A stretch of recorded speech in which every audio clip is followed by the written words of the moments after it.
exclusive hands-on with the new Samsung Wave 3.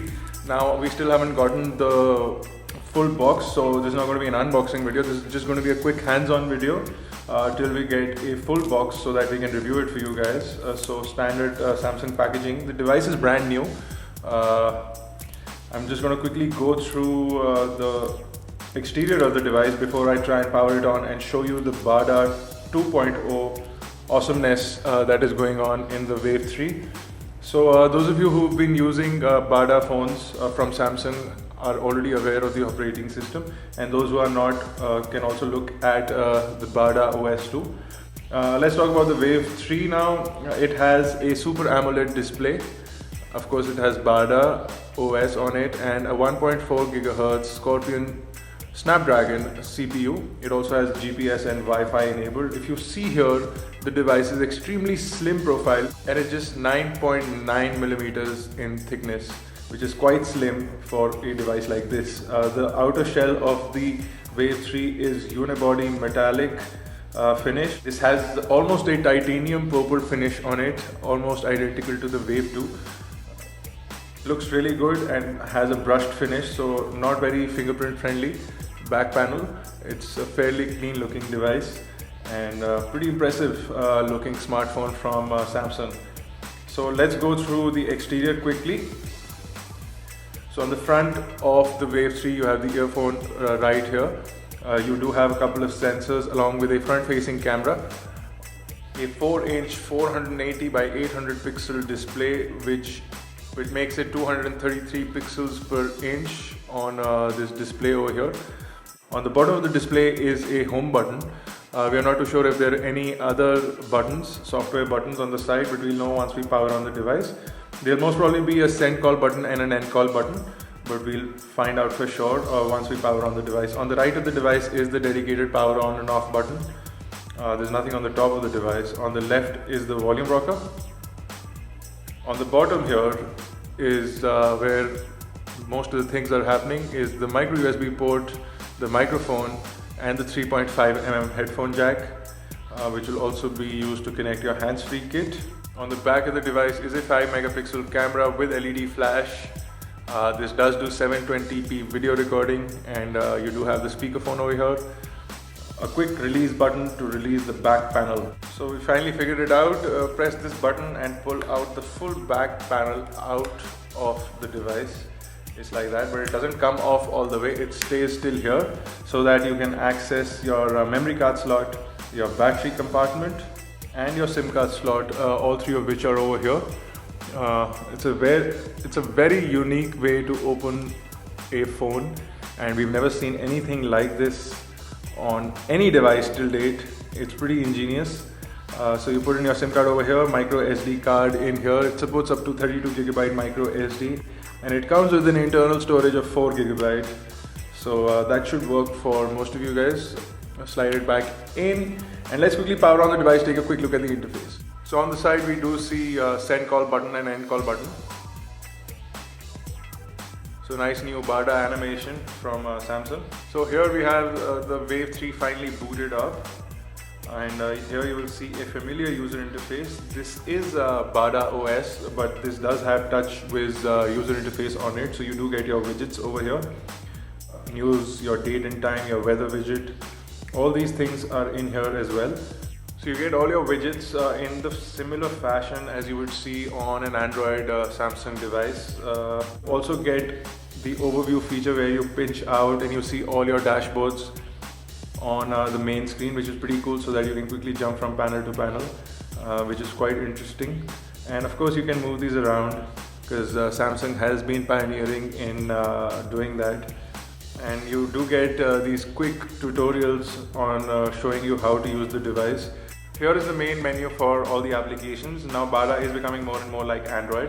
Here you will see a very Android-esque application layout. Here in these applications you can move them around and customize the layout of this by simply holding down on an application and moving it into the place where you want it to be. That's pretty cool, we believe, from Samsung. Of course you have all your dashboards at the bottom show up here, so you can also quickly pick an app and drop it in the main dashboard and it will show up there as a shortcut, so which is an easier way to do it. A according to Samsung. So here it shows up in one of our panels that I dropped it in. So fairly easy. Holding down on this panel will allow you to add the Samsung widgets. They are currently limited to these 5 widgets: a memo, calendar, analog clock, a digital clock, and AccuWeather. They do come in fixed sizes, but I believe you can access the Samsung apps, which is over here, which will allow you to download some other widgets and applications for Bada OS. The Samsung App Store is becoming more and more advanced daily, so you get a lot more applications nowadays. This device also does have AllShare, so that's pretty cool. So you can share your media with your AllShare enabled devices wirelessly. Quickly jumping into the phone dialer, you see a standard Samsung dialer. You can of course get into your contacts, get into your call logs, your favorites, all of those things. Your notification panel will always be there in the pull down from your status bar, which is pretty cool. You can also make video calls with this phone because you do have a front facing VGA camera.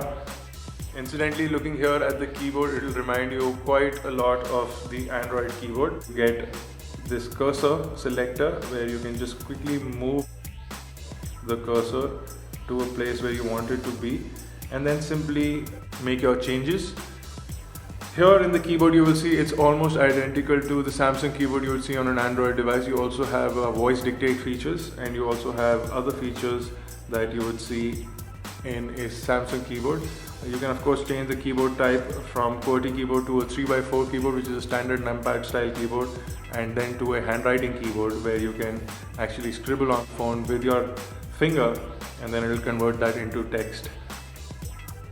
So let's quickly visit our website and see how that loads up on this. Hopefully it should load up in the mobile mode initially.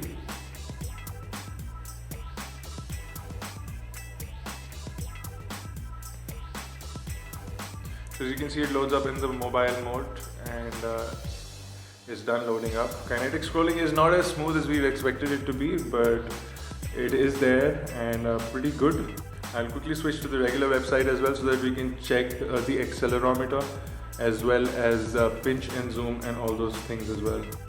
So the full website loads up without any issues over here, and this is the maximum you can zoom out in a website. So you'll obviously have to pan a lot when you're in portrait mode. When you shift to landscape mode, it covers a little bit more ground, but this is still the maximum you can see in a website.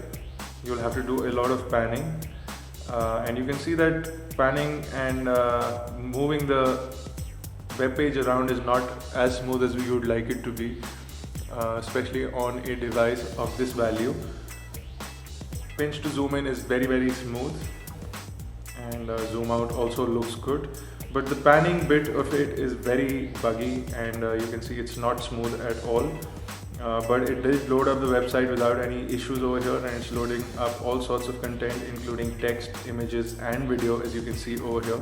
So it somehow is unable to play the video directly from the web page.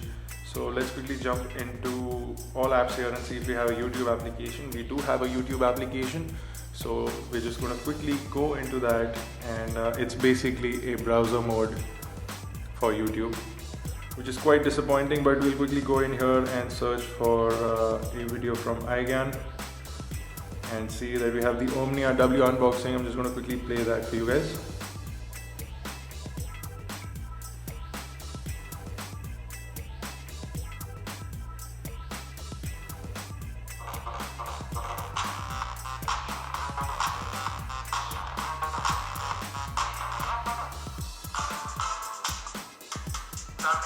Another day, another unboxing. This is for iGyaan, and today we're going to be unboxing. So as you can see that the screen looks absolutely brilliant at 228 pixels per inch, the 4-inch screen with 480 by 800 pixel resolution, which is pretty high for a screen of 4 inches.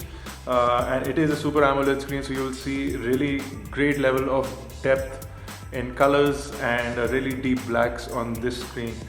The speakerphone is also very loud. So that's pretty cool. I'm going to jump quickly into the camera and show you what the camera application looks like. It says unable to start the camera while streaming is running, so I'm just going to have to quickly close all the applications. Now you will remember that Samsung in their Android devices also has a task manager feature inbuilt into their phones. And similarly with the Wave 3, you can just quickly hold down on the home button. It will give you the task manager and you can quickly end all applications. So it will end all applications. Now we can continue into our camera, and you will see here we have the 5 megapixel camera from Samsung over here. Of course, this camera has a bunch of features which you can pull out by tapping on this tray. Getting into settings of the camera, you'll see you have exposure value settings, focus modes, resolution settings, auto contrast settings, and you do have a timer as well as white balance settings. These are your settings. You can of course choose from a range of shooting modes. You can also shift to a front facing camera and you can see our camera, and you can also toggle flash firing, which is from auto on or off. You can preview your images from the bottom left here, and you can shift from video mode to photo mode and back to photo mode and video mode, whatever, I mixed up. But from photo mode to video mode and back to photo mode in the bottom right over here. You can get rid of this control panel if you don't feel like using it. You don't have a dedicated camera shutter button, so you will be using the camera like this. And for some reason, when we shift from portrait to landscape, the camera button does not seem to change. So I don't know if we'll actually get landscape photos, widescreen pictures, or just standard portrait pictures. So we'll check that out in the full review and tell you how that is. So there you go guys, this was the initial hands-on with the Wave 3. The next revision of the Wave 2. Very nice profile of the device, looks good in the hand and feels really solid. Metal finish back, and this slide out design to remove the back panel is pretty impressive as well. You do have nice features on this, along with a Super AMOLED display which looks like this. So you have your missed call notification over here and your missed SMS notifications over here as well. Pretty cool. And an Android style lock screen as well. We missed that when we powered on the device. I'm going to quickly compare it with the Omnia W in terms of size. You will see similar pricing on the devices. The Omnia W is also about 19,000 rupees. The Wave 2 is also about 19,000 rupees on the price bracket. This runs Windows OS, and this runs Bada with TouchWiz. So definitely in terms of size and build, we believe the Wave has a better build quality compared to that on the Omnia. To the iPhone, in terms of size, you will see here on the back.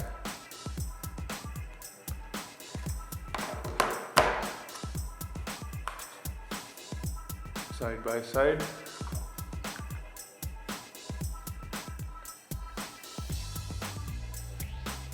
So there you go guys, this is a quick hands-on. Stay tuned for the unboxing and review video coming up shortly. And if you have any questions or queries regarding this product, you can log on to our website. It's iGyaan.in. You can also catch us on our forums. It's igyaanforum.com.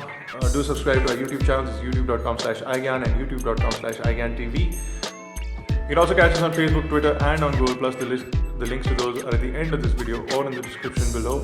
For iGyaan.in, this has been Bada. Thank you guys for watching.